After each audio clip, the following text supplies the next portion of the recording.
ప్రభుత్వ తప్పిదమేనని అన్నారు.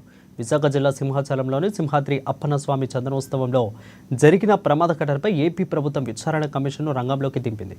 త్రిసభ్య విచారణ కమిటీ ఘటనా స్థలంకు చేరుకుని స్థలాన్ని పరిశీలించారు. దీనిపై మరింత సమాచారం మా ప్రతినిధి విశాఖ సత్యనారాయణ అందిస్తారు. విశాఖ సింహాచలంలో దుర్ఘటన అయితే జరిగింది. నూతనంగా నిర్మించిన గోడ కూలిపోయి 8 మంది మృతి చెందిన సంఘటన నిన్న ఆవేదన గురి చేసింది. ఆ సంఘటన కలిచివేసింది. బాధితులందరినీ కూడా హోంమంత్రి వంగలపూడి అనిత, అలాగే జనసేన అధినేత పవన్ కళ్యాణ్ ఆదేశాల మేరకు నాదెండ్ల మనోహర్ వచ్చి అక్కడైతే సమీక్ష చేశారు. వారితో పాటు అధికారులు, పోలీస్ సిబ్బంది, యంత్రాంగం, ఎన్డీఆర్ఎఫ్ బృందాలు అన్నీ కూడా సమీక్షలు చేసి చంద్రబాబు నాయుడు ఆదేశాల మేరకు తక్షణమే వెంటనే అక్కడ సహాయక చర్యలు అయితే చేపట్టడం జరిగింది. మృతదేహాలను అయితే నిన్న మధ్యాహ్నం వరకు ఈ కార్యక్రమంలో పాల్గొని ఆ మృతదేహాలను అయితే బంధువులకు అందించడం జరిగింది. బంధువులకు మృతదేహాలు అందేంత వరకు కూడా కేజీహెచ్ వద్ద అయితే పరిస్థితి రోదనలు అయితే చాలా మిన్నంటాయని చెప్పాలి. విశాఖ అంతా కూడా శోకసముద్రంలో మునిగిపోయింది. నిన్న విశాఖ శోకసముద్రంలో మునిగిపోవడంతో పాటు ఈ రోదనలతో కేజీహెచ్ ప్రాంతం అంతా కూడా మున్నీరుగా విలపించడం జరిగింది. వారిలో ఒకే కుటుంబానికి చెందిన 4 వ్యక్తులు చనిపోవడంతో ఆ కుటుంబానికి అయితే తీరని లోటనే చెప్పుకోవాలి. హోంమంత్రి అనిత అయితే కనుక వారిని వారించేందుకు విశ్వ ప్రయత్నాలు చేశారు, ఓదార్చే ప్రయత్నం చేశారు, కొంతమేర ఓదార్చారు.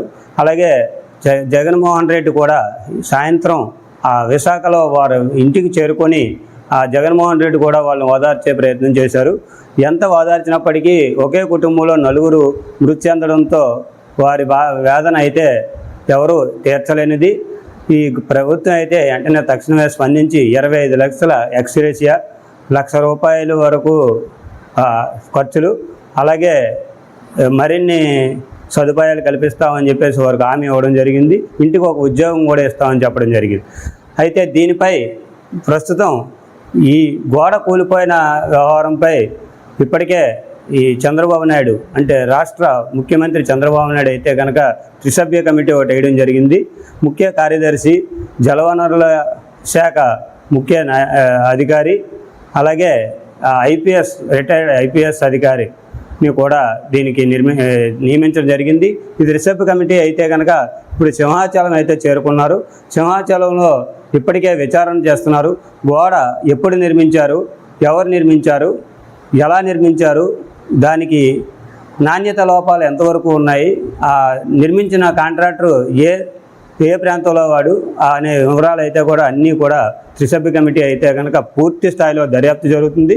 ఈ త్రిసభ్య కమిటీ 72 గంటల్లో అయితే కనుక నివేదిక గవర్నమెంట్కి అయితే అందజేస్తారని, ప్రభుత్వానికి అందజేస్తారని తెలుస్తుంది. ప్రస్తుతం అయితే త్రిసభ్య కమిటీ అయితే సింహాచలంలోనే పర్యటన చేస్తున్నారు.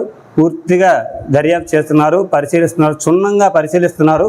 ఈ దర్యాప్తు అనంతరం, ఈ పరిశీలన అనంతరం ఈ నివేదిక వచ్చిన తర్వాత ఎవరు నిర్లక్ష్యం ఉంది, ఎవరిపై యాక్షన్ తీసుకుంటారనే విషయాలు అయితే కనుక తెలియాల్సి ఉంది. కెమెరామెన్ శ్రీనివాస్తో సత్యనారాయణ, ANN, విశాఖపట్నం.